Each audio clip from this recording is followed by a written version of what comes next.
ठीक है, तो अध्याय 6 दिया था हमने, वन्य आंदोलन और वन्य जीव वाला। तो हर दिन एक एक टॉपिक देंगे इसमें, और इसी तरह हमारा क्या है कि काफी सिलेबस हो जाएगा फिर पेपर तक। ठीक है, हर सब्जेक्ट में।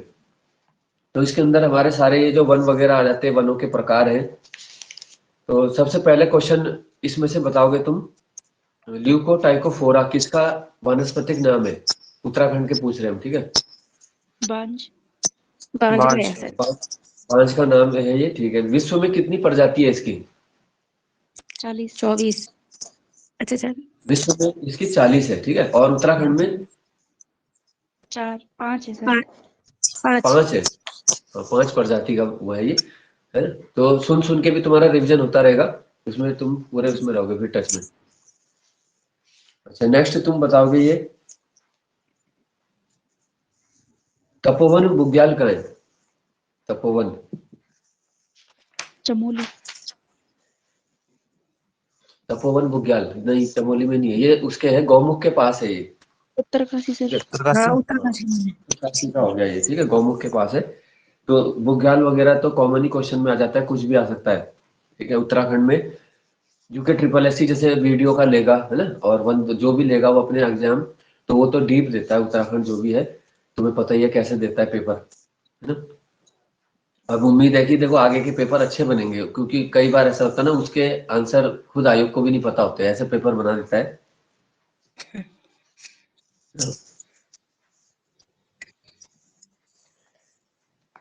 ठीक है, अब इसमें बताना है तुम्हें कुश कल्याण, ये बताओ। उत्तरकाशी। उत्तरकाशी। ये भी उत्तरकाशी का ये, ठीक है। नंदन कानन, चमोली। फूलों की चमोली घाटी। का। ये तो फूलों की घाटी में ही है, ठीक है। और फूलों की घाटी के लिए क्वेश्चन वो आता है कि अलका किसने कहा था इसे, फूलों की घाटी को? कालिदास। कालिदास ने कहा था। ये किस ग्रंथ में कहा था ये? मेघदूत। एक दूत। मेघदूतम में ये कहा गया था, ठीक है। अच्छा, बर्मी बुग्याल, रुद्रप्रयाग। पहले हम बुग्याल बुग्याल पूछ रहे फटाफट, फिर आगे देखेंगे दूसरा। रुद्रप्रयाग, ठीक है। इसके बाद है थाला बुग्याल, ठीक है, थाला। पिथौरागढ़। तो इन्होंने सबसे लास्ट में उसी के दे रखे हैं, नामिक, जौहर, खलिया, छिपलाकोट, राहली, लड़ी पांगती, ठीक है, और थाला बुग्याल, तो ये सब इसके हैं, पिथौरागढ़। अच्छा, नेक्स्ट आता है इसमें क्वारी, ठीक है। क्वारी नाम से एक वो भी था दर्रा, क्वारी पास, और क्वारी बुग्याल। कहाँ है ये? चमोली। ये चमोली का है। अच्छा, फिर पूछा जाता है वेदों का जो प्रणयन स्थल है किसे बोलते हैं? बेदनी विज्ञान। हाँ सॉरी। वेदनी हो गया है, ठीक है। सबसे बड़ा बड़ा विद्यालय विज्ञान। राज्य वेदनी विद्यालय, ठीक है। तो कहीं से भी क्वेश्चन छोटा मोटा बन जाता है, तो इसके एक एक शब्द पे ध्यान देते हुए बुक के इसमें चलना है तुम्हें आगे।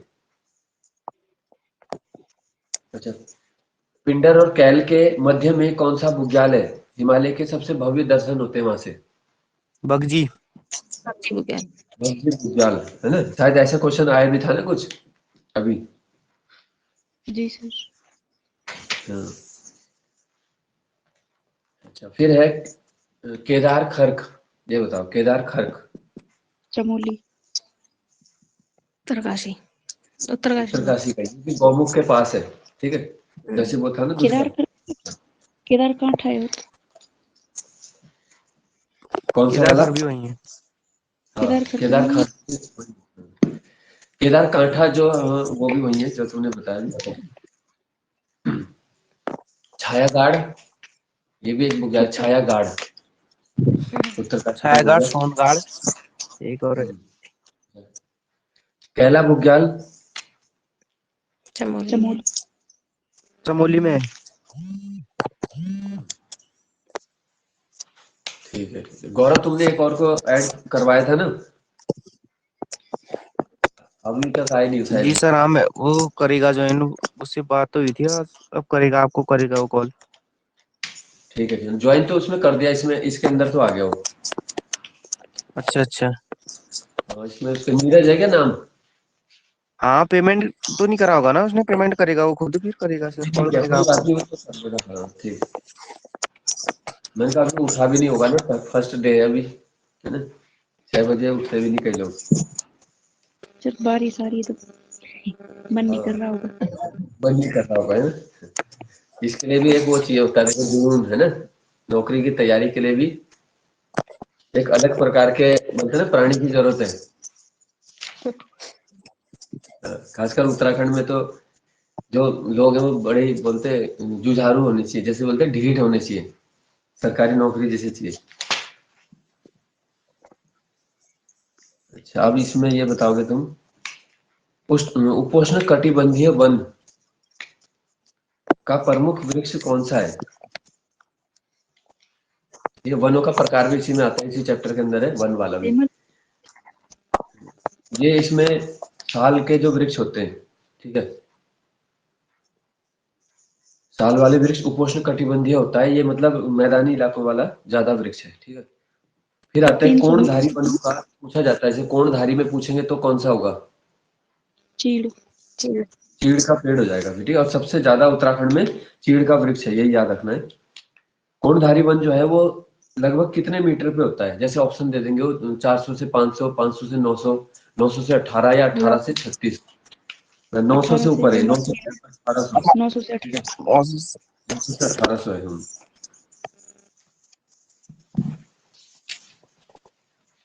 तो वही तुम ये परीक्षा वाणी लेके बैठो उसमें, और पेंसिल लेके, तो जैसे जो क्वेश्चन तुम्हें लग रहा है कि हमें याद नहीं हो रहा, तो उसमें सर्कल करते जाओ, है ना, जो नहीं बता पा रहे जैसे, तो वही वही तुम्हें फिर पढ़ना है शाम तक, समझो। और फिर अगले जो चैप्टर भी दे रहे साथ में, वो भी पढ़ना है बताने वाला, और पिछले की जो गलती हो जा रही वो भी तुम्हें ध्यान रहेगा फिर, ठीक है। तो इसका तो रिविजन हो जाएगा, तो ये हमें करना लेकिन ध्यान से है ना, क्योंकि गलतियां यहीं से हो जाती हैं। देखो पेपर में आसान क्वेश्चन ही गलत हो जाते हैं हमेशा। अच्छा, अब ये है वन प्रबंधन अधिनियम, जिसके अंतर्गत औषधीय पादप संग्रह किया जाता है, कौन सा, किस वर्ष का अधिनियम है? वन प्रबंधन अधिनियम 1982 के 1972 है शायद। 1982। 1980, हाँ वन वन बढ़िया। प्रबंधन वाला 82 है, ठीक है। और वो जो 72 में क्या है, वो है वन्य वन्यजीव जीव जड़ी संरक्षण। संरक्षण बूटियाँ। वन्य संरक्षण जीव कानून है। कानून। उत्तराखंड को हर्बल स्टेट कब घोषित किया था? उत्तराखंड हर्बल स्टेट है, इसका है 2001, 14 अगस्त, ठीक है, 14 अगस्त 2001। वहीं पे लिख देना अगर उसमें नहीं है।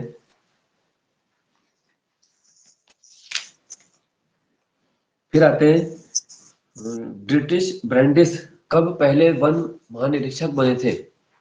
1800 ब्रांडिस 1864 में 65 में, 65 सही है, 65, ठीक है। 65।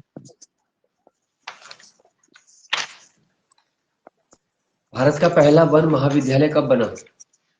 1878। 1878। 78 में। और ये ब्रांडिस के नाम से पूछा गया था ना क्वेश्चन, की एफआरआई का गेट का नाम क्या है? मुख्य गेट का फॉरेस्ट गार्ड में था ना। ब्रांडिस गेट। जी ब्रांडिस सर। गेट। हाँ, ब्रांडिस गेट। तो ये ईयर वाले क्वेश्चन के लिए जो है क्या करना है, तो अलग से एक सेपरेट नोटबुक बना लेना, ठीक है। उससे क्या है कि तुम्हें आसानी से याद होंगे। मैंने अपने ऑफलाइन वाले उसमें भी सबसे ही बनवा रखी है ना। और उसमें मतलब तुम्हारे क्वेश्चन हो जाने चाहिए 2-3 हजार से ऊपर, तब जाके फायदा है, ठीक है। उत्तराखंड के आधे में उत्तराखंड के कर दो, आधे में ये राष्ट्रीय अंतर्राष्ट्रीय वाले कर दो, और उसके पीछे दिवस वाले कर दो, मतलब जो आंकड़े वाली चीजें हैं उसके लिए सेपरेट कर दो। तो ये फिर जो एक एक साल का कंफ्यूजन होता है ना, वो दिक्कत नहीं होती, ठीक है। लगभग क्योंकि लगभग 20% पेपर, 20 से 30% पेपर ऐसे ही आता है आंकड़ों से संबंधित, ठीक है। अब है अगला क्वेश्चन, बताओगे तुम, रमाई कांड कब हुआ था? तिलाड़ी कांड 30 मई 30 मई 1930। 1930। 30 मई 1930 को। अच्छा, किसके कारण हुआ था, जिन्होंने वो दिया था, गोलियां चलवा दी थी, कौन थे वो? चक्रधर जुयाल। चक्रधर जुयाल। किस राजा के दीवान थे चक्रधर जुयाल? नरेंद्र प्रताप। अभी थोड़ा लाइट कम होगी यहाँ पे, एक वैसी वाली लाइट चलेगी ना, कम दिख रहा होगा तुम्हें थोड़ा, बारिश की वजह से लाइट में थोड़ा यहाँ दिक्कत हो रही है। ठीक है, तो दीवान चक्रधर जो है वो नरेंद्र शाह के थे, और इन्होंने इनके समय ये घटना हुई थी तिलाड़ी मैदान में। तो इन्हें जनरल डायर की संज्ञा दी जाती है, ठीक है, जनरल डायर से तुलना कहते हैं, और इस घटना को जलियांवाला बाग से तुलना कर दी जाती है, तिलाड़ी कांड की। कौन सा आंदोलन था जो उफरे खाल पौड़ी से शुरू हुआ था? उफरे खाल पानी राखो, पौड़ी, पानी राखो पानी राखो। पानी राखो था, और इसका वो क्या है, कब शुरू हुआ है पानी राखो? 1988 1988 88 है इसका, ठीक है, 88 में था। BS नेगी वाले में गलत दे दिया था, 80 था ना वहां पे लिखा हुआ, तो वो 80 का दशक होना था, ठीक है, 80 के दशक में यानी 88 में, तो 80 के दशक में 80 से 90 पूरा आ जाता है, तो 1988 सही हो जाएगा। ठीक है, तो हमने उसके पहले भी सही कराए थे, कुछ क्वेश्चन उसमें गलत थे 5-6। पानी राखो याद रखना 1988, और दशक दे देंगे तो 80 का ही हो जाता है। अच्छा, इसके बाद है टिहरी के भिलंगना क्षेत्र में कौन सा आंदोलन 1994 में आया था? रक्षा सूत्र रक्षा सूत्र आंदोलन। कौन लाए थे इसको, रक्षा सूत्र? सुरेश भाई। सुरेश भाई। सुरेश भाई का ये, ठीक है। किस राष्ट्रीय उद्यान में जो है प्रवेश किया गया था झपटो छीनो के द्वारा? एक ये भी एक आंदोलन था ना, झपटो छीनो, हाँ, किसमें था? नंदा देवी सर। नंदा देवी में है, ठीक है। अपने जो वनों पर अधिकार प्राप्त करने के लिए ग्रामीणों ने अपने पशुओं को नंदा देवी पार्क में खोल दिया था, ठीक है, तो वो झपटो छीनो आंदोलन था।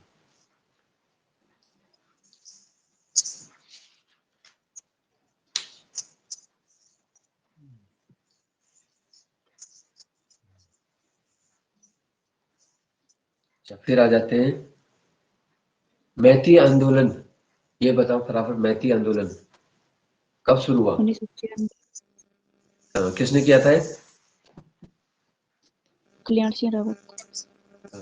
इसका कुशल संचालन जो है, उन्हें दीदी का दर्जा दिया जाता है, सब दे रखा है इसमें। एक वो योजना भी पढ़ी होगी तुमने, लखपति दीदी योजना भी आई थी, जी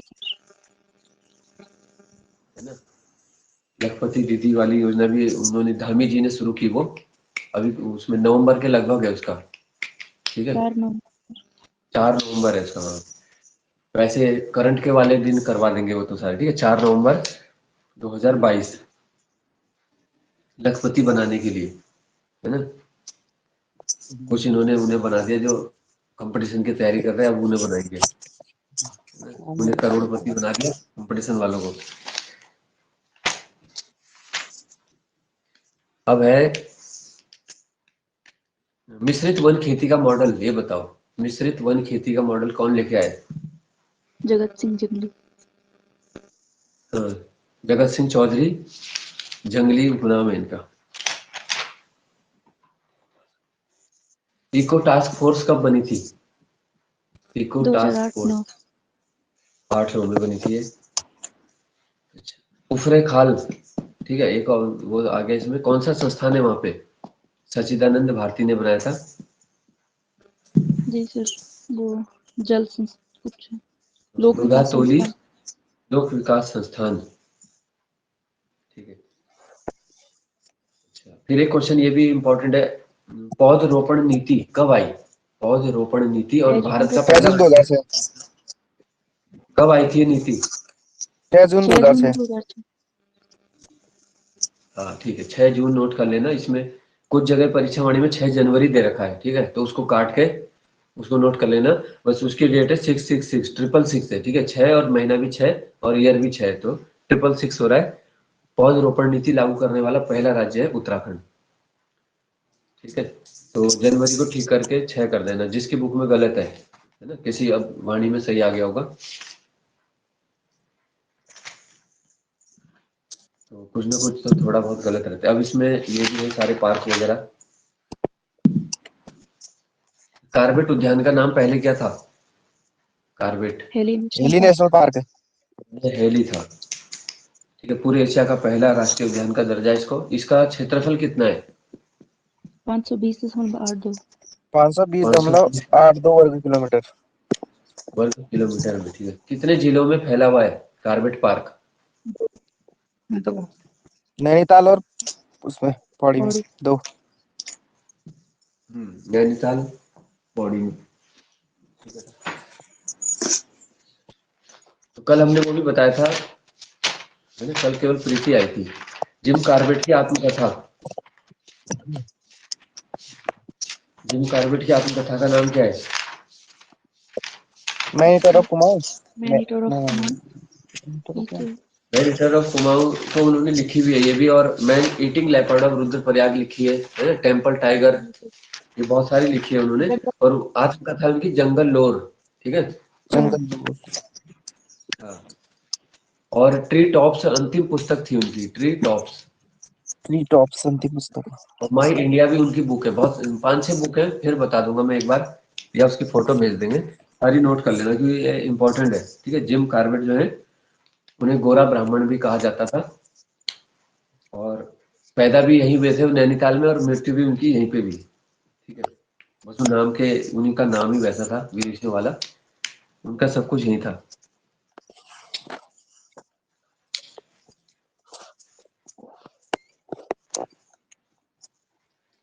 एक क्वेश्चन इसमें से कार्बेट पार्क का वो भी अच्छा है कि जो मोदी जी जब वहां पे गए थे ना, मोदी ट्रेल नाम से हो गया वो, ठीक है, किस राष्ट्रीय उद्यान से संबंधित है, तो ऐसे पूछ सकते हैं। जो प्रधानमंत्री जी बियर ग्रिल्स के साथ गए थे, जो मैन वर्सेस वाइल्ड का शो आता है, ठीक है, अगर पूछेंगे मोदी ट्रेल किस राष्ट्रीय उद्यान में है, तो फिर वही आ जाएगा, कार्बेट राष्ट्रीय उद्यान में। फिर है special tiger protection force, Corbett park के, 2013। हाँ, टाइगर की रक्षा के लिए बनाई गई थी, 2013 है, ठीक है।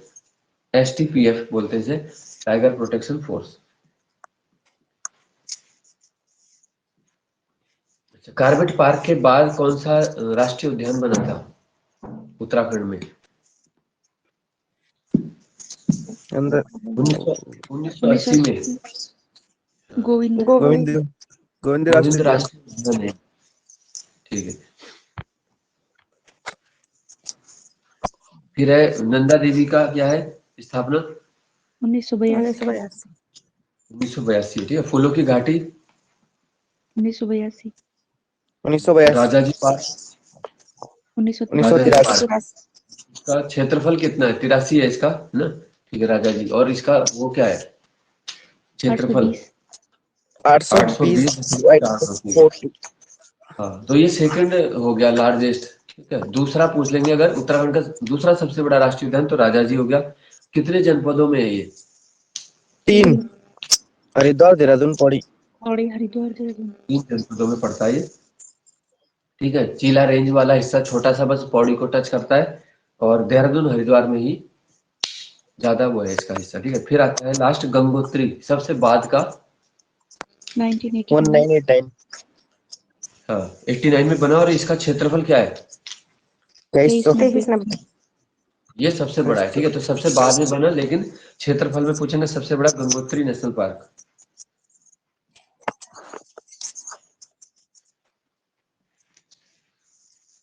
ठीक है। अब है वन्य जीव विहार में, बताओ सबसे पहले वन्य जीव विहार गोविंद गोविंद कब स्थापित हुआ था? 1955। 55 का है, ठीक है। तो वन्य जीव विहार को अभयारण्य भी बोलते हैं, और इंग्लिश में क्या बोलते हैं? Wild life sanctuary. कभी कभी आयोग केवल वही वाला ही इंग्लिश नाम वाला ऑप्शन देता है, जैसे बच्चे एक क्वेश्चन में कंफ्यूज हो गए थे इस बार, जैसे वो ट्रोपोस्फियर होता है ना, वायुमंडल की परत वाला। तो जैसे वायुमंडल की 5 मुख्य परत है जो बड़ी है, जैसे ट्रोपोस्फियर सबसे नीचे से हो जाता है, जिसे हम बोलते हैं क्षोभ मंडल, ठीक है। तो अगर ये आ जाएगा कि इंसानी गतिविधियां कहाँ होती हैं, या मौसम की घटनाएं, या जैव मंडल ज्यादा विकसित है, तो जीव जंतु संबंधित, चाहे बैक्टीरिया से लेकर कुछ भी है, तो वो क्षोभ मंडल में, तो उसे इंग्लिश में नाम आ जाता है ट्रोपोस्फियर, है ना। मौसम की समस्त घटना वहीं पे घटित होती है। फिर उसके बाद आ जाता है समताप मंडल, ठीक है। तो समताप हो जाता है स्ट्रेटोस्फियर, है ना। तो उनके इंग्लिश वाले नाम भी याद रखने, मतलब तुम्हें। दूसरा मंडल हो गया वो नीचे से, ठीक है। समताप मंडल में ये वायुयान उड़ाने के लिए अच्छी दशाएं पाई जाती है, क्योंकि टेम्परेचर सही रहता है, मौसम बिगड़ता नहीं है ना। वरना इसमें जैसे अभी तुमने देखा होगा नेपाल में विमान हादसा हुआ है ना, तो इसमें हादसे होने का चांसेस रहता है जब हम नीचे वाले उसमें उड़ रहे हैं। तीसरा मंडल जो होता है उसका नाम ही मध्य मंडल है, कि दो मंडल ऊपर दो नीचे, तो बीच में क्या होगा, मध्य।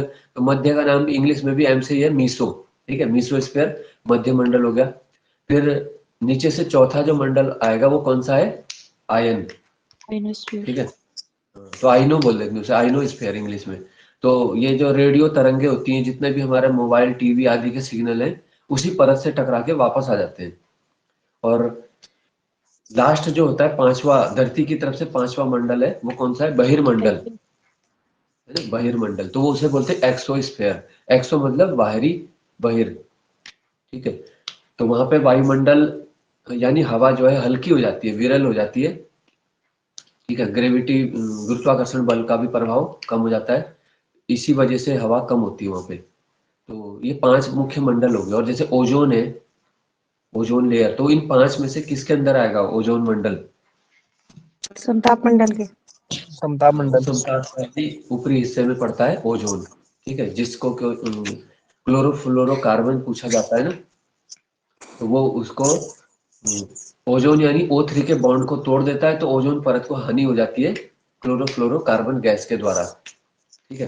जिससे कि अल्ट्रावायलेट किरणें सीधे धरती तक आ जाती है और त्वचा संबंधी रोग जैसे स्किन का कैंसर वगैरह बढ़ सकता है, ठीक है।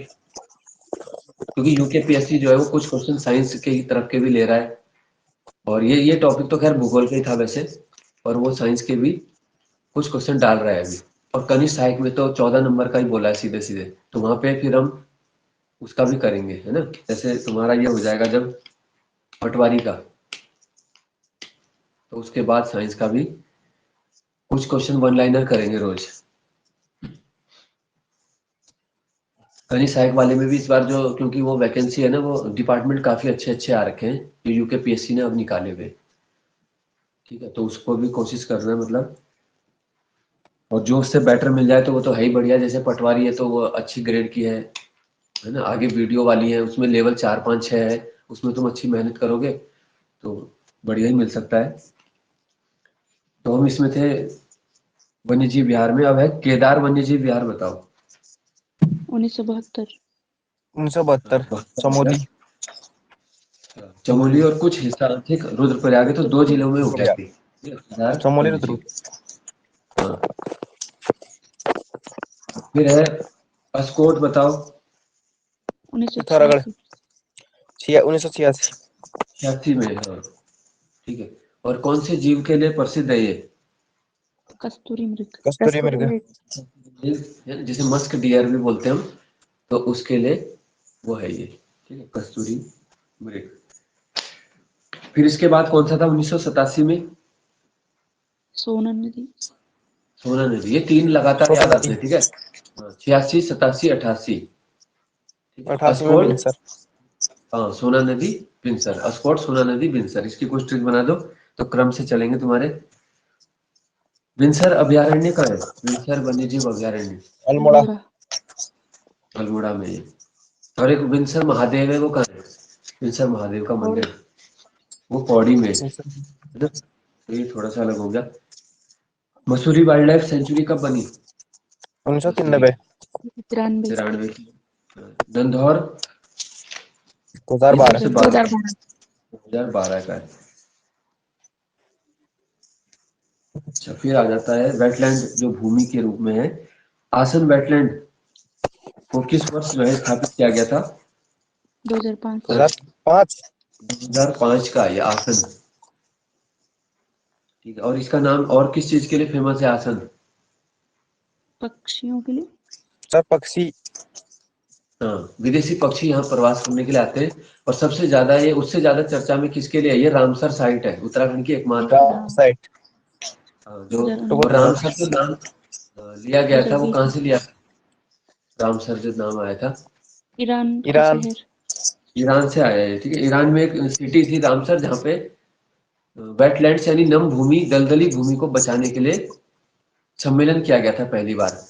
इस वजह से जहाँ पे भी नम भूमि, दलदली भूमि या पानी वाले क्षेत्र को संरक्षित करते हैं तो उसे रामसर साइट ही घोषित करते हैं। तो उत्तराखंड में एकमात्र रामसर साइट जो है वो यही है, ठीक है। और कब, किस वर्ष मिला था रामसर साइट का इसको, आसन को?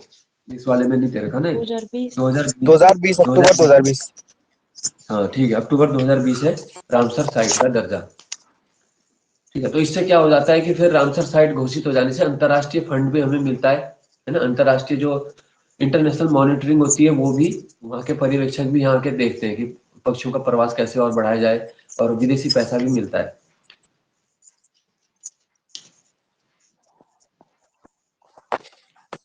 ठीक है। तो ये इम्पोर्टेंट इसलिए हो गया, आ सकता है मतलब एग्जाम में। इसके बाद है झिलमिल आरक्षित कहाँ है? हरिद्वार। हरिद्वार। हाँ झिलमिल, ठीक। और एक झिलमिल से और क्वेश्चन भी था कोई, झिलमिल गुफा कहाँ है वो? चिलमिल पौड़ी। गुफा पौड़ी। पौड़ी। हाँ वो झिलमिल गुफा ताल पड़ती है। चंपावत। हाँ, और ताल कहाँ है? चंपावत। हाँ झिलमिल ताल हो गया, तो तीनों चीज है, ठीक है। गुफा पौड़ी है, ताल चंपावत है, और आरक्षित क्षेत्र हो गया हरिद्वार का। फिर है पवालगढ़, ये कहाँ है पवालगढ़? नैनीताल। नैनीताल। पोलगढ़। नैनीताल। कब बना था ये उसके साथ 2012। ही है, 2012 जब में। नंदौर में, 12 में 12। हाँ 12। नंदा देवी में पक्षियों के संरक्षण के लिए कब बनाया गया था? हिमालय बर्ड कंजर्वेशन रिजर्व, उसी में नीचे दे रखा है ना, चौथा, 2015। 2015। 2015। इस प्रकार के जो विशेष प्रयास है वो आ सकते हैं, कोई पेपर बनाने वाला व्यक्ति है तो ऐसी चीजें देने चाहिए उसे, जिससे इन चीजों को बढ़ावा मिलता है ना।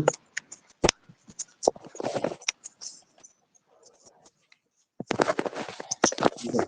एक बार वो यूके ट्रिपल एससी ने क्वेश्चन दे दिया था, जैसे वो कि वो डोरवा पहने हुए चरवाहे, है ना, वीडियो में था वो, और पालसी उसके पातस बकरवाल। हाँ तो इन तीन में से दो सही मान लिए थे। यूके ट्रिपल एससी का लेवल ही अलग चलता है ना, ए और बी सही मान लिया, सी नहीं है। और कोई सबने लगाया कि सभी, है ना, तो उसके ऑप्शन ऐसे लेता था।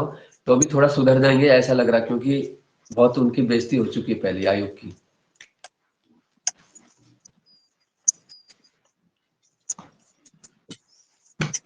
इसीलिए हमें होता नहीं। अभी क्योंकि हम आयोग में मिलने भी गए थे तो वहाँ एक बच्चे ने उनके सामने बोल भी दिया, जो सर है ना।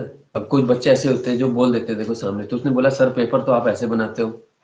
तो उन्होंने कहा कि ये हमारी एक्सपर्ट कमेटी है, ये सब है कि हमारे, है ना, तो भाई एक्सपर्ट है तो जैसे यूके पीएससी ने तो अपने बदले, फिर जब क्वेश्चन गलत हो रहे हैं, सवाल उठ रहा है, तो उस पर बदलने में फायदा है। कम से कम ये यूके पीएससी वो तो कर रहा है ना फटाफट काम, कि 1 महीने बाद पेपर की डेट दे दी, ठीक है। और यूके ट्रिपल एससी वो है कि गलती भी होती है तो मानता नहीं है कि नहीं हम सही है तुम गलत हो, दोबारा तैयारी करो।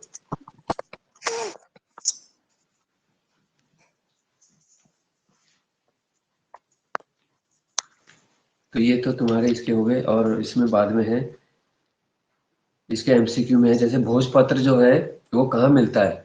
भोजपत्र हिमालय। हिमालय।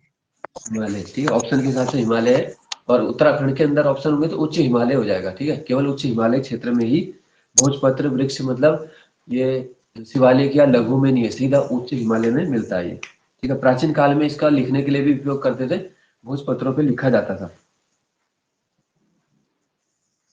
राजाजी और कॉर्बेट पार्क में जो वन्य प्रबंधन होता है, हवाई छायाचित्र लिए जाते हैं, वो कौन सा पैमाना है? दीर्घ, अति दीर्घ, मध्यम अति दीर्घ। या छोटा? अति अति दीर्घ दीर्घ के पैमाना। आधार पर, हाँ ये पीसीएस में भी पूछा इन्होंने पहले, ठीक है। बाकी तुम्हारे पे आई गए सारे। लीसा किससे मिलता है? चीड़। चीड़। चीड़। चीड़ के वृक्ष से मिलता है, ठीक है। तो हर ज्यादातर जो पेड़ होते हैं वो कोई ना कोई लिक्विड का वो करते हैं, है ना, द्रव का श्रावण करते हैं। जैसे साल का पेड़ होता है तो साल की भी राल होती है, ठीक है। तो जैसे हाँ। कोई अंत्येष्टि संस्कार होता है ना, तो साल की राल का इस्तेमाल करते हैं, तो वो भी ज्वलनशील है। ऐसे ये लीसा भी ज्वलनशील है, ठीक है। इसके अलावा पूछ लेते हैं तारपीन का तेल, तो वो भी इसी से बनता है, चीड़ चीड़ से। से ही निकाल, मतलब उत्पाद है उसका एक। और एक और क्वेश्चन था इसी का चीड़ का, कि पिरूल होता है एक पदार्थ, पिरूल। चीड़ का नहीं ही जी। है बिल्कुल। तो पिरूल से बिजली बनाने में भी उत्तराखंड वो बना है, ठीक है। पिरूल से भी बिजली बनाने की शुरुआत की है उत्तराखंड ने, एक मतलब एक जैसे बोलते हैं ना पायलट प्रोजेक्ट, एक शुरुआत की है।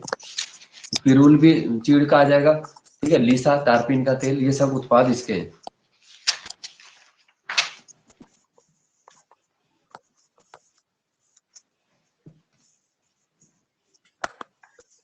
तो ये हो गया चैप्टर तुम्हारा ये पूरा, ठीक है।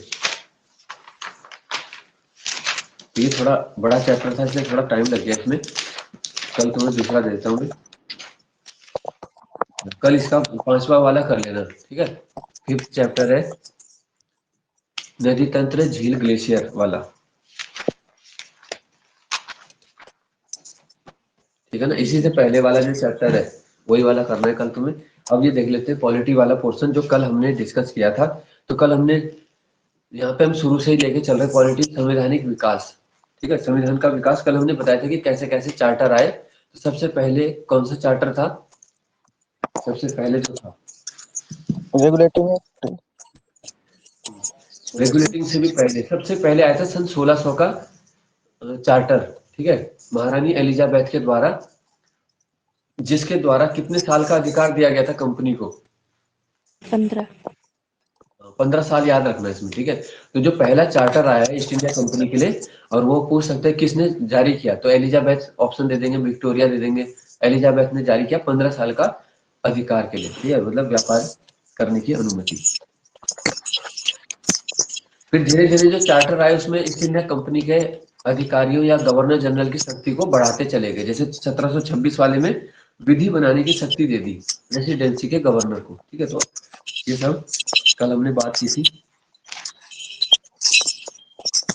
तो हर पुराने रेगुलेटिंग जो भी चीजें होती थी ना, हर पुराने चार्टर के कमियों को दूर करने के लिए अगला चार्टर आ जाता था, ठीक है। पिट्स इंडिया एक्ट कब आया था? 1784। 1784। 1784 का था। और जो कलकत्ता सुप्रीम कोर्ट बना था, कलकत्ता सुप्रीम कोर्ट, 1773। ये कब बना? 1774। रेगुलेटिंग एक्ट के तहत। 74। रेगुलेटिंग एक्ट 73 का है, तो उससे 74 में बना, लेकिन ठीक है। और मुख्य न्यायाधीश एलिजा सर एलजीएमपी। एलिजा इम्पे थे, मुख्य न्यायाधीश थे, ठीक है। और उसके अलावा 3 न्यायाधीश इसमें और थे, एलिजा इम्पे के अलावा चैम्बर्स, ठीक है, लिमेस्टर और हाइड। कभी अगर पूछ ले कि कौन कलकत्ता सुप्रीम कोर्ट जो कि रेगुलेटिंग एक्ट से बनी, कौन इसमें न्यायाधीश नहीं था, तो 3 और प्लस 1 4 हो गए मतलब, ठीक है। और जैसे भारत का सुप्रीम कोर्ट है तो उसमें कितने थे जज पहले शुरुआत में, जो बाद में बना मतलब संविधान के समय? 8। उसमें 8 थे, ठीक है। और वर्तमान में 34। सर 34। अब 34 हो गए हैं, ठीक है। 33 प्लस 1 हो गया है। तो पुरानी किताबों में अभी भी 31 है कई जगह, तो 34 कर देना वहां। और इस समय मुख्य न्यायाधीश कौन है? DY Chandrachud. DY DY Chandrachud. Chandrachud 50वें। भाई चंद्रचूड़ है इस समय, ठीक है, 50वें क्रम के। और इनके जो पिताजी थे YV चंद्रचूड़, वाई। है ना, मुख्य न्यायाधीश थे। और वो भारत के सबसे लंबे समय के लिए मुख्य न्यायाधीश रहने वाले व्यक्ति है, ये भी याद रखना, ठीक है। सबसे लंबे जो जज रहे समय तक, तो वो इनके फादर ही है। YV उनका नाम था यशवंत विष्णु चंद्रचूड़, ठीक है। और ये अलग है।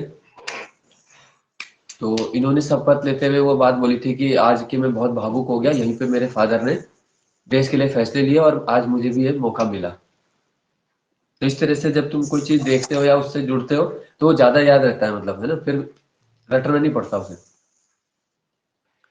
ठीक है। तो ये तो हो गया। अब हम इसमें आगे देखते हैं थोड़ा।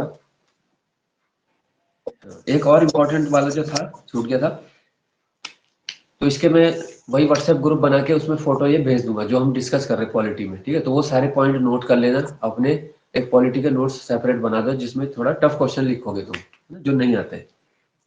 एक क्वेश्चन ये हो जाता है कि बंगाल के गवर्नर जनरल को संपूर्ण भारत का गवर्नर जनरल बना दिया गया, कौन सा चार्टर 1833 था में वो? 1833 का। हाँ, 1833। 1833, ठीक है। और 1833 का उससे हुआ था ये। और इस प्रकार से पहला गवर्नर जनरल कौन बना था? इस प्रकार से William William Bentinck. Bentinck. William lord William Bentinck Bentinck. था अपना, ठीक है।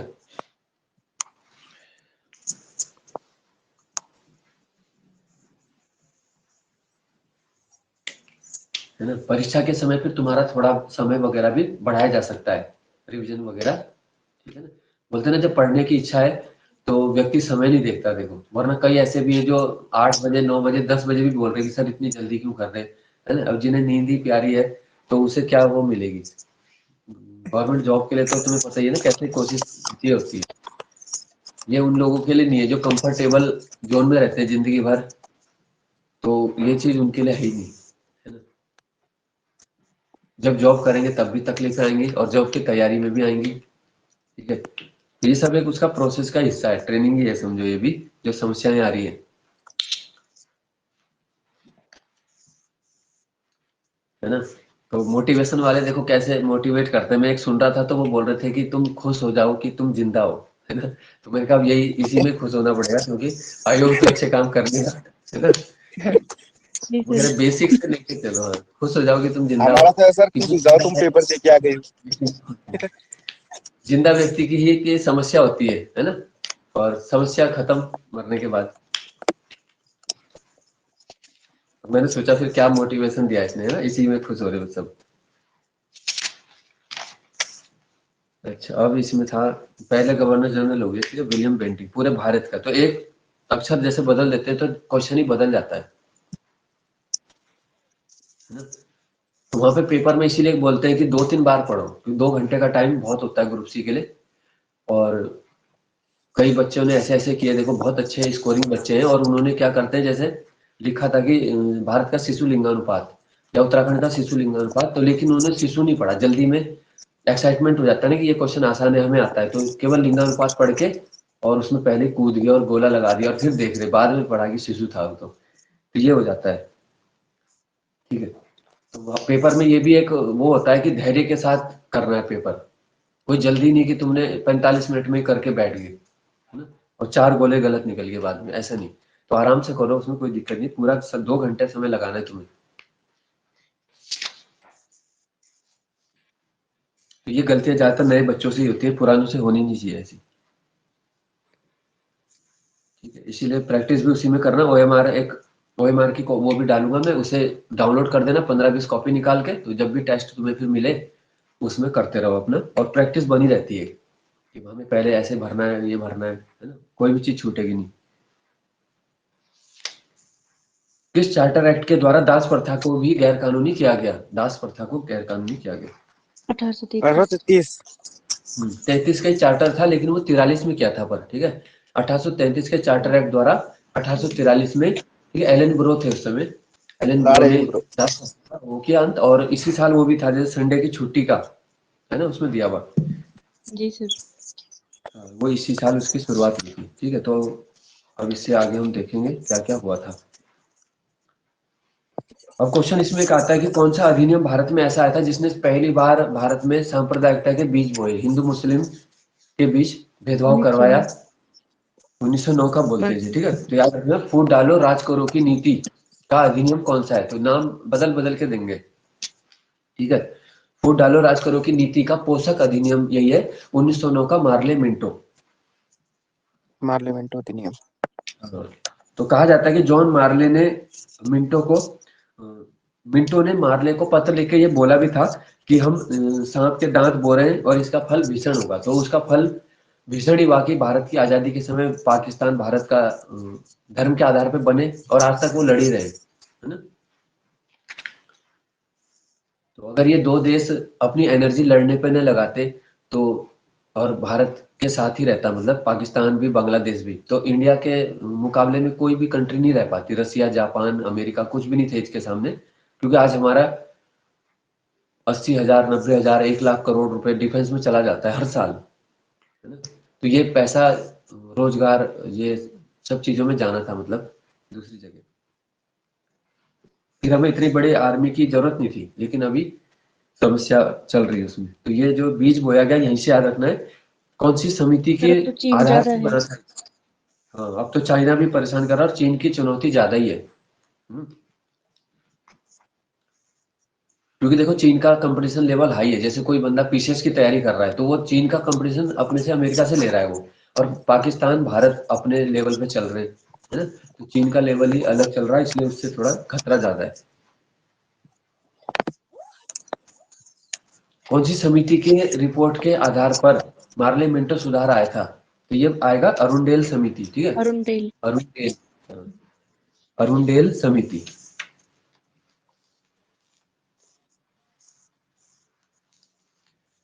तो इसमें ये चीजें थोड़ा सा आ जाती है। फिर आता है कि जो इंग्लैंड में भारत की काउंसिल थी, इंडियन काउंसिल यानी भारत परिषद के पहले सदस्य भारतीय जो थे वो थे केसी गुप्ता और सैयद हुसैन बिलग्रामी, ठीक है, केसी गुप्ता और सैयद हुसैन बिलग्रामी भारत परिषद के पहले भारतीय सदस्य हैं। तो ये सब मैं तुम्हें फोटो भेज दूंगा। तो 1909 के अधिनियम के आधार पर ही ये सब काम हो रहा है, ठीक है। इसके बाद आ जाता है 1909 के अधिनियम की कमियों को दूर करने के लिए कौन सा लाया गया था इसके बाद? 1919 Montesquieu Chelmsford. Montagu Chelmsford, Montagu Chelmsford के नाम से, मॉन्टेग्यू चेम्सफोर्ड सुधार, ठीक है।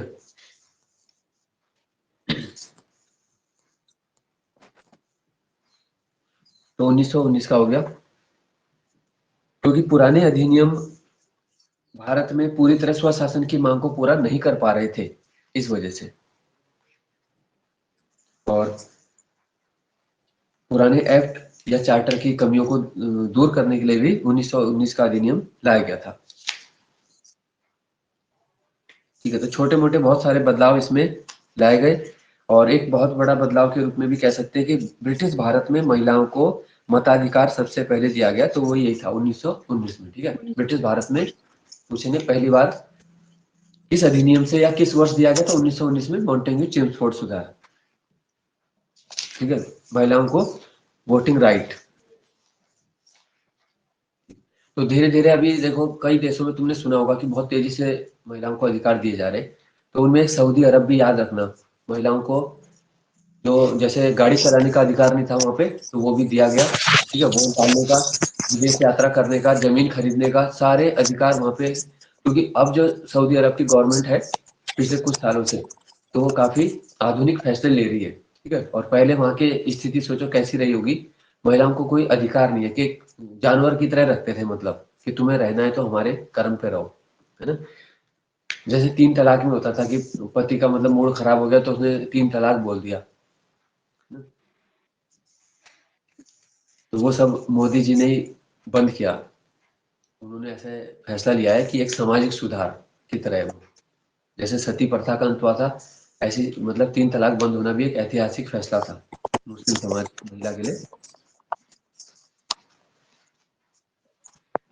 और जबकि देखो मुस्लिम पुरुषों ने फिर भी उसका विरोध किया, तो इससे पता चलता है कि हम कितने रूढ़िवादी होते हैं। जब सती प्रथा बंद हुई उस समय भारत के लोगों ने भी विरोध किया, तो हम वो चीजों को छोड़ना नहीं चाहते, है ना, अपने कंफर्ट जोन से बाहर नहीं आना चाहते कि इस चीज ये तो चीज बढ़िया है हमारे लिए।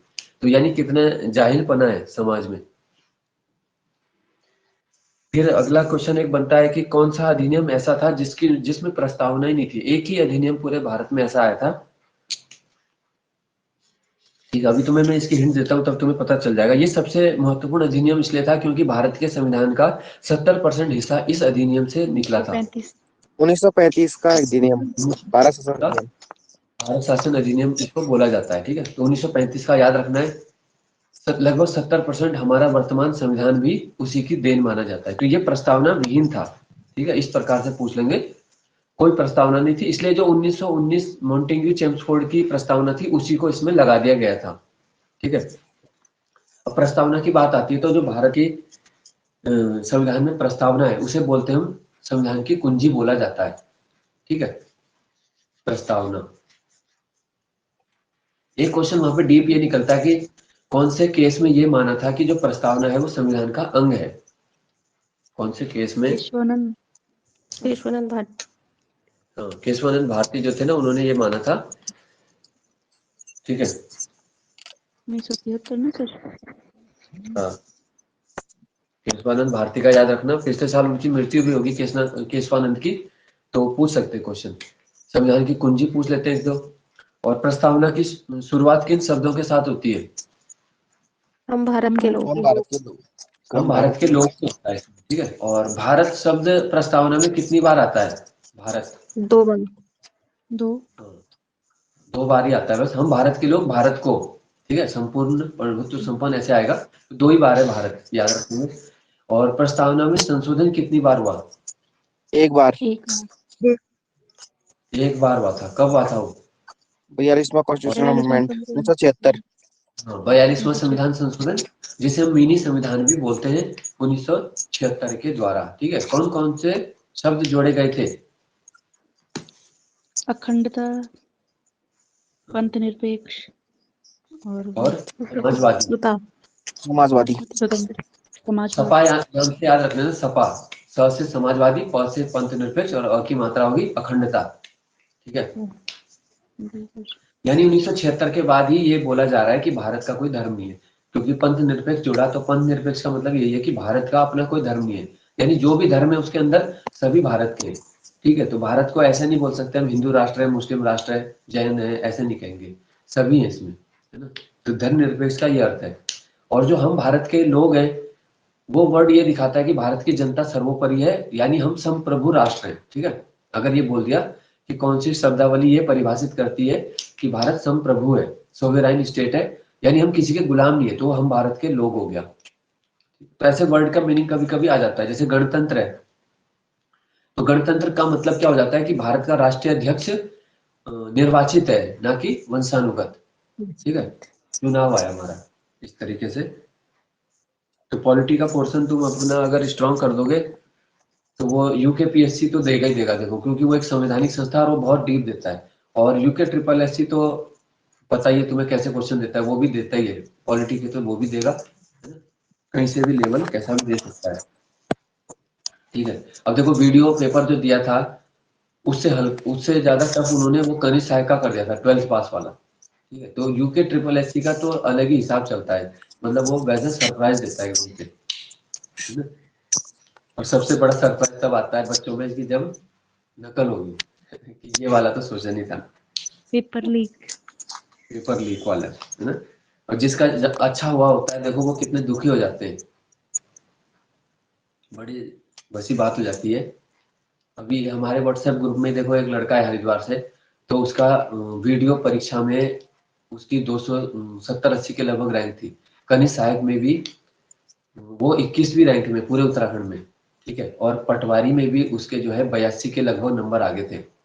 और ये तीनों ही पेपर आज की डेट में खत्म हो चुके हैं, है ना। तो वो व्यक्ति देखो कब तक करेगा वो, मतलब खेती बाड़ी वाले उससे आता है वो, उनके फादर वो करते थे, है ना। और वो कह रहा मेरा सपना यही है कि भाई मैं खूब मेहनत करके मैं जॉब पा लूं। तो ऐसे भी बहुत युवा है जो ऐसे कगार पे बिल्कुल बैठे हुए कि किसी तरह उन्होंने जी अपने सर। आप को वो कर रखा है कि भाई कैसे अब अगला फिर करना है। तो मैंने फिर मोटिवेट करा कि भाई अब जब तुमने इतना आगे आ चुके हो, है ना, तो अब छोड़ के कुछ फायदा नहीं है। पता चला फिर सही हो जाएगी चीजें, फिर सोचोगे यार 1-2 नंबर से काम खराब हो गया, तो मैंने कहा जब इतना आ ही चुके हो कुछ समय और देख लो। तो बहुत सारे युवा इस समय थोड़ा डिस्टर्ब होके ना, उन्होंने अपना, कईयों ने लाइन चेंज कर दी, कोई कह रहा मैं तो प्राइवेट जॉब करने जा रहा, कोई बोल रहा मैं अपने दोस्त के साथ बैंगलोर चला गया, है ना? क्योंकि यहाँ उत्तराखंड के हाल देख के थोड़ा तो साइट हो गई है।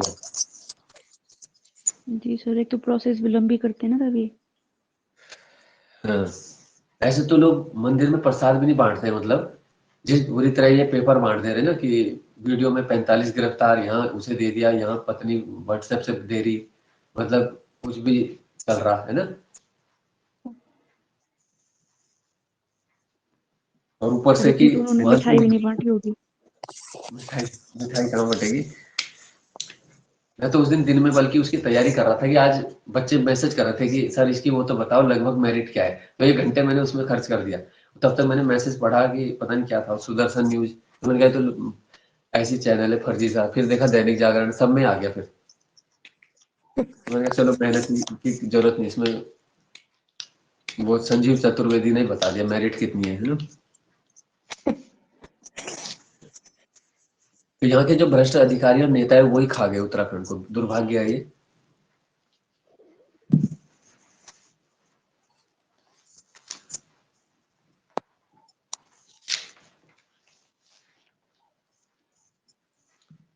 ठीक है, अब इसमें आ जाते हैं आगे हम। मताधिकार हो गया था, और इससे आगे चले गए 1935 का अधिनियम। ठीक है, 1935 का जो अधिनियम था इसमें कितने सूचियां बनाई गई थी? जैसे अभी के हमारे उसमें है संघ सूची आ जाती है, राज्य सूची और समवर्ती, तो उस समय भी 3 सूची में बांटा गया था। ठीक है।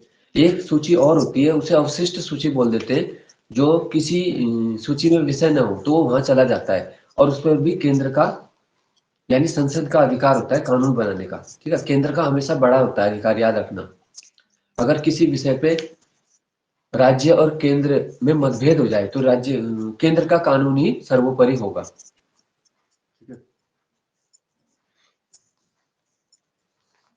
और संसद को राज्य सूची के विषय पे भी कानून बनाने का अधिकार है, तो संसद के अधिकार हमेशा याद रखना है कि राज्य से बड़े हैं। 249।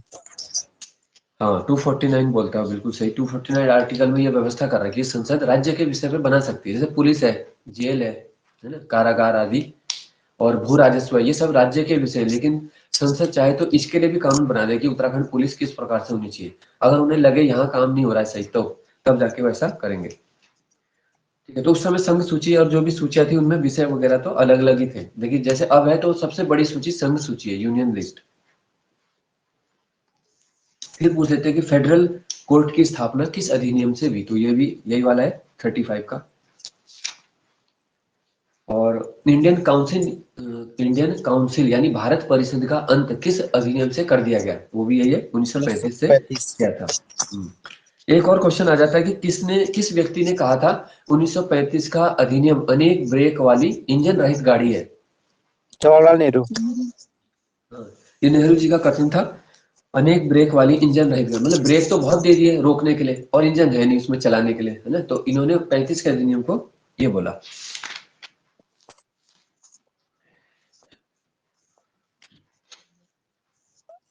ठीक है, फिर आ जाते हैं हम इसके बाद जो हमारा इंपॉर्टेंट पड़ता है वो है गांधी जी ने किसको बोला था उत्तर दिनांकित चेक? क्रिप्स मिशन को। Cripps mission. क्रिप्स मिशन को बोला था। ठीक है, तो परीक्षा दृष्टि वाले क्वेश्चन इसमें अलग ही होते हैं बने हुए, जैसे तुम्हारी परीक्षा वाणी है ना उत्तराखंड की, तो ऐसे ही इस वाले में इसके बने हुए। क्रिप्स प्रस्ताव को इन्होंने बोला था कि पोस्ट डेटेड चेक, यानी बाद की डेट वाला चेक हो गया है। उत्तर दिनांकित चेक।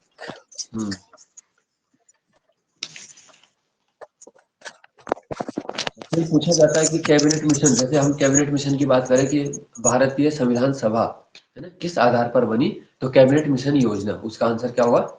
कैबिनेट मिशन योजना के आधार पर हमारे संविधान सभा का निर्माण किया गया। कैबिनेट मिशन जो था उसमें कितने सदस्य थे?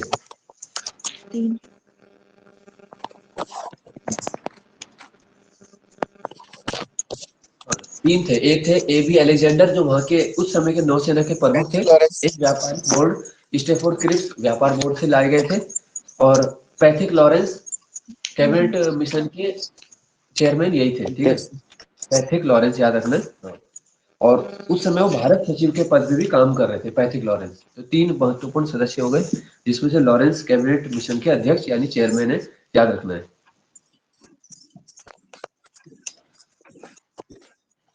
जो संविधान सभा थी उसमें कितने समुदाय के आधार पर बांटा गया था?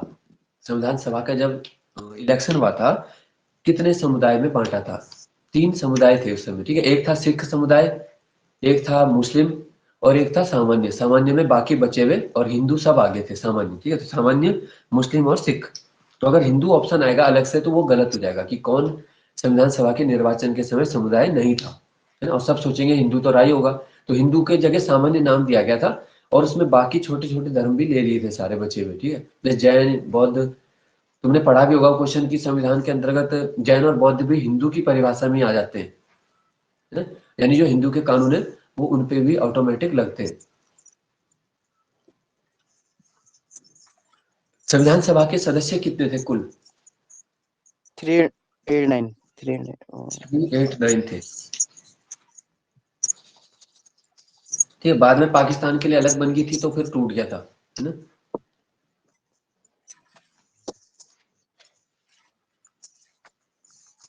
तो इसमें देखो 2 बार सरकार बनी थी, एक तो जब आजादी से पहले सरकार है उसे क्या हम बोलते हैं, हम अंतरिम सरकार। अंतरिम सरकार। और जो 2 सितंबर 47 के बाद बनेगी तो तब आएगा स्वतंत्र भारत की पहली सरकार, ठीक है। जी सर। तो अंतरिम का पूछेंगे अगर, उसके चेयरमैन कौन थे या अध्यक्ष अंतरिम में? जवाहरलाल नेहरू। सच्चिदानंद। कौन है? अच्छा, पहले कौन थे? अध्यक्ष सच्चिदानंद सिंह। नहीं देखो, यही फिर पे बाद में तुम्हें ध्यान देना है थोड़ा सा। 1947 से पहले की जब हम बात कर रहे हैं तो हम अंग्रेजों के गुलाम है तब तक, तो उस समय माउंटबेटन ही है, ठीक है। जी अध्यक्ष और सर। चेयरमैन माउंटबेटन थे और उपाध्यक्ष थे नेहरू जी, ठीक है। अंतरिम में यह जी फर्क है बस थोड़ा सा। और जब बनेगी स्वतंत्र भारत की पहली सरकार तो वहां पे 47 में तुरंत प्रधानमंत्री नेहरू जी बन चुके थे, ठीक है। तो नेहरू जी फिर 17 साल रहे, है ना, ये 1964 तक, ठीक है। 1947 से 64 तक नेहरू जी का प्रधानमंत्री का काल है। जब उनकी मृत्यु हुई तभी हटे वो। एक ये पूछ लेते हैं, संविधान सभा का गठन कब हुआ? संविधान सभा 9 दिसंबर 1946। पहली बैठक के साथ ही संविधान सभा बनी थी, ठीक है। और अध्यक्ष कौन चुने गए थे उस दिन? सच्चिदानंद सिन्हा। सच्चिदानंद तो अस्थायी है, ठीक है। टेम्पररी मतलब अस्थायी, 2 दिन के लिए बस बने थे। फिर कौन बने? राजेंद्र प्रसाद राजेंद्र 11 प्रसाद। दिसंबर को। स्थायी हो गए थे 11 को, ठीक है। तो 9 और 2 11, बस 2 दिन के लिए सच्चिदानंद है, और 11 को वो बन चुके थे। तो दूसरी बैठक 11 है। फिर तीसरी बैठक कब थी? 13। 13।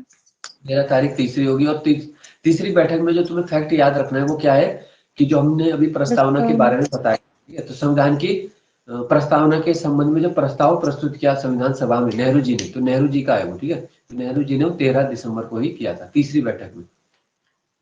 तो ये तो 3 बैठक होगी। फिर आ जाता है कि जो अंतिम बैठक थी, 12वीं क्रम की बैठक थी, वो कब हुई थी? अंतिम बैठक संविधान की 24 सभा की जनवरी 24 जनवरी 1950। 1950 को। 24 जनवरी 1950। उस दिन राजेंद्र प्रसाद जो है उनको राष्ट्रपति चुन लिया गया, ठीक है। तो ये फैक्ट आ जाएगा, है ना। 26 जनवरी नहीं लगाना है, 24 जनवरी, 2 दिन पहले संविधान लागू होने से पहले उनको चुन लिया गया था। और फिर 52 में जब इलेक्शन में पहले आम चुनाव 1952 है, पहली लोकसभा राज्यसभा गठन 52 में हुआ। तो तब जाके फिर राष्ट्रपति दोबारा फिर राजेंद्र प्रसाद को चुना, फिर 57 में भी चुना। तो इस प्रकार 12 साल याद रखने, है ना। राजेंद्र प्रसाद 12 साल रहे, न कि 10 साल, क्योंकि वहां भी बच्चे गलत करते हैं, सोचते हैं 2 कार्यकाल है तो 10 साल होगा। पर वो जो 50 से 52 वाला टाइम है वो जोड़ने के बाद 12 साल हो जाता है उनका कार्यकाल, ठीक है। तो 62 तक रहे थे वो भी।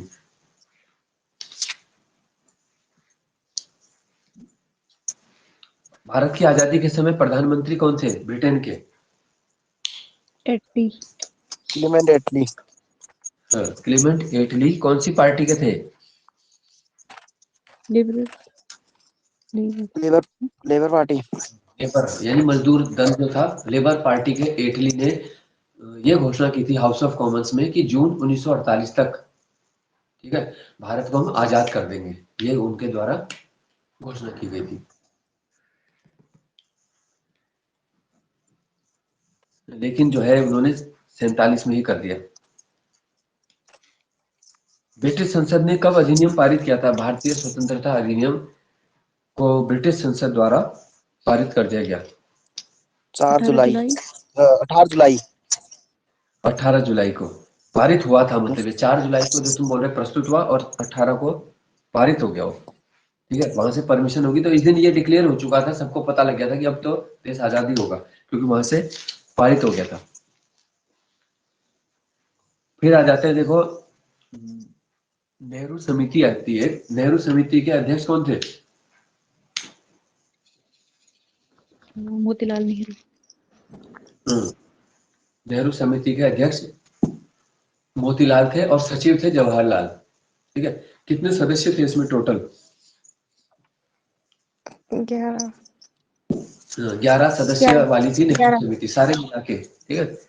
जिसमें ये सुभाष चंद्र बोस है और अली इमाम, बहुत सारे लोग थे इसमें, कुरैशी, अणे, जयकर, जी.आर. प्रधान, मंगल सिंह। तो इसके भी मैं फोटो भेज दूंगा, जिसपे नहीं है तो वो नोट कर लेना, ठीक है। नेहरू समिति।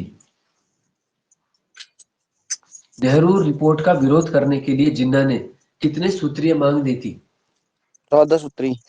14 सूत्रीय मांग आई थी उनकी। 1929। 1929 का है वो। अच्छा, तीनों गोल में सम्मेलन में कौन शामिल हुआ था? यहाँ से भी कभी B.R. कभी पूछ अम्बेडकर। लेते हैं। B are Ambedkar. अम्बेडकर दलितों के प्रतिनिधि के रूप में आए थे। ठीक है, तो डॉक्टर अम्बेडकर ने उस जमाने में देखो सबसे ज्यादा डिग्रियां प्राप्त की और पढ़ाई की, तो उन्होंने पढ़ाई करके ही वो चीज बदला, है ना। औरों की तरह उन्होंने वो नहीं किया, शिकायत नहीं करी, बस अपना वो किया, उन्होंने लेवल ऊपर किया। तो एक अच्छा तरीका वही होता है, तो किसी को जवाब देते रह जाओगे तो अपना लेवल ही ऊपर करना एक वो होता है।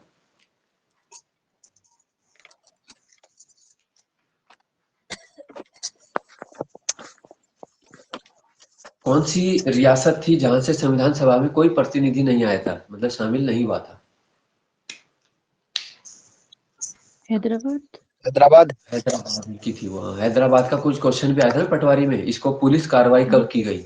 ऑपरेशन पोलो। जी सर। हाँ, 13। सर इसका क्या था ये आंसर? इसका आंसर क्या था? उसका वही था, 13 सितंबर है ना उसमें ऑप्शन। 13 जी सर। सितंबर 1948। 13। 6 दिन चली थी कार्रवाई, 13 से 18 सितंबर। तो पुलिस और कार्रवाई के द्वारा हैदराबाद को भारत संघ में मिलाया गया। ठीक है, तो 3 रियासतें जानते हो तुम, कश्मीर की, जूनागढ़ और हैदराबाद, जिनको बाद में किया गया था, है ना, बलपूर्वक। कुल 562 देशीय रियासतों में से ये 3 ही थी जो विलय पत्र पे पहले नहीं आ पाई। ठीक है, और इन्हीं की वजह से थोड़ा दिक्कत हुई, उसमें भी सबसे ज्यादा कश्मीर की वजह से दिक्कत आई थी, क्योंकि वहाँ मुस्लिम बहुल आबादी क्षेत्र था और राजा थे हिंदू, तो इस वजह से वहां पे गड़बड़ हो गया सारा। फिर आ जाता है कि संविधान सभा के में जो जब अम्बेडकर चुने गए थे तो वो किस प्रांत से चुने गए थे? मद्रास। अम्बेडकर का पश्चिम बंगाल सर, पहले पश्चिम बंगाल फिर मद्रास। बंगाल के पूर्वी भाग से उनका चुनाव हुआ था। ठीक है, बंगाल का पूर्वी भाग।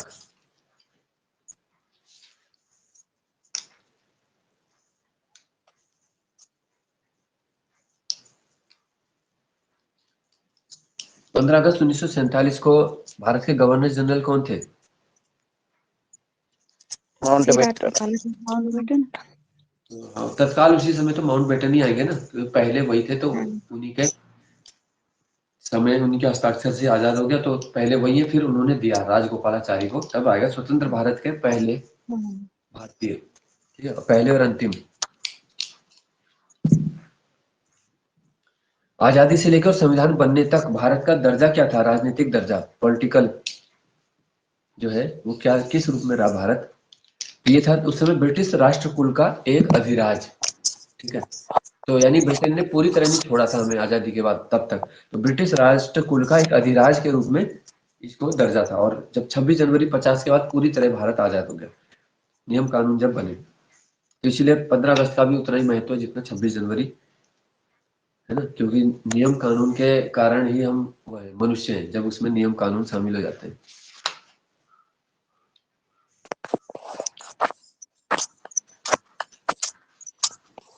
फिर आ जाता है कि जो नेहरू जी द्वारा जो उद्देश्य प्रस्ताव प्रस्तुत किया था वो कितने अनुच्छेदों वाला था? ये था 8 अनुच्छेद का। ठीक है, जो तीसरी बैठक में किया था। 13 दिसंबर।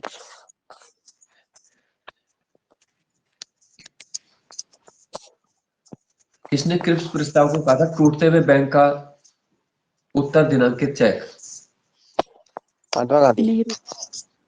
ये नेहरू जी हैं। ठीक है, तो टूटते हुए बैंक जोड़ दिया तब नेहरू आ जाएगा, और वैसे पोस्ट डेटेड चेक जी तो सर। गांधी जी ने ही खोला है। उन्होंने उससे और जोड़ दिया उसमें कि बैंक भी टूटता हुआ है, यानी बाद का चेक तो है लेकिन जब तक चेक की डेट आएगी बैंक टूट जाएगा, तो उन्होंने एक चीज और जोड़ दी उसमें, है ना। जैसे कोई तुम्हें बोले कि मैं 2050 में तुम्हें इतने रुपए दूंगा, तो 50 में तो जरूरत तुम्हें अभी है ना। ये महत्व था उसका क्रिप्स प्रस्ताव का।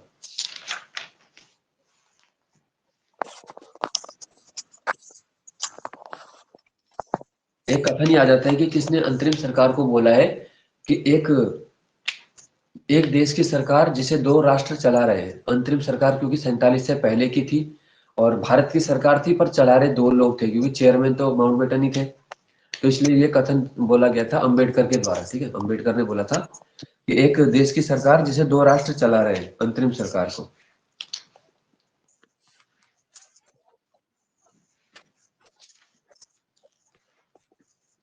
इस अंतरिम मंत्रिमंडल में 15 मंत्रियों को स्थान दिया गया था, ठीक है, जिसमें गृह मंत्री कौन थे?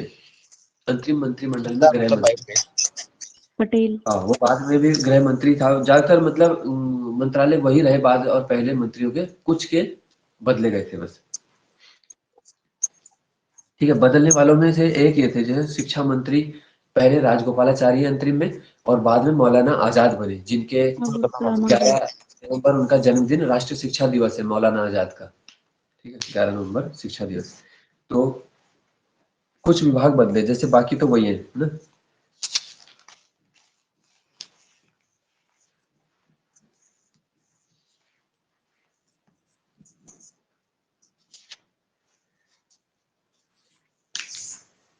राजेंद्र प्रसाद को राष्ट्रपति तो ये बता दिया, 24 जनवरी को चुन लिया गया था।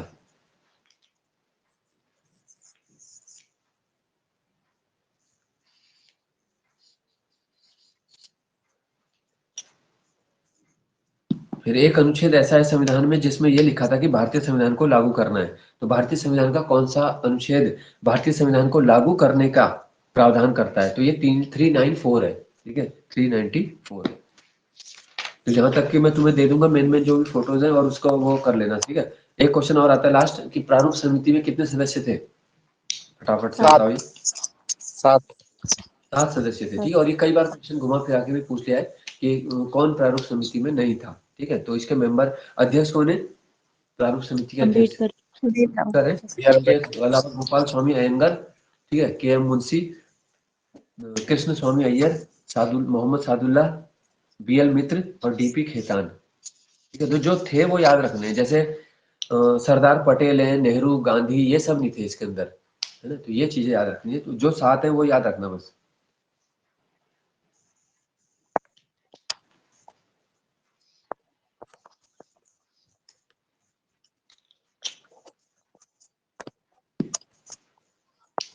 किस राजनीतिक दल ने संविधान सभा के निर्माण की मांग रखी थी सबसे पहले?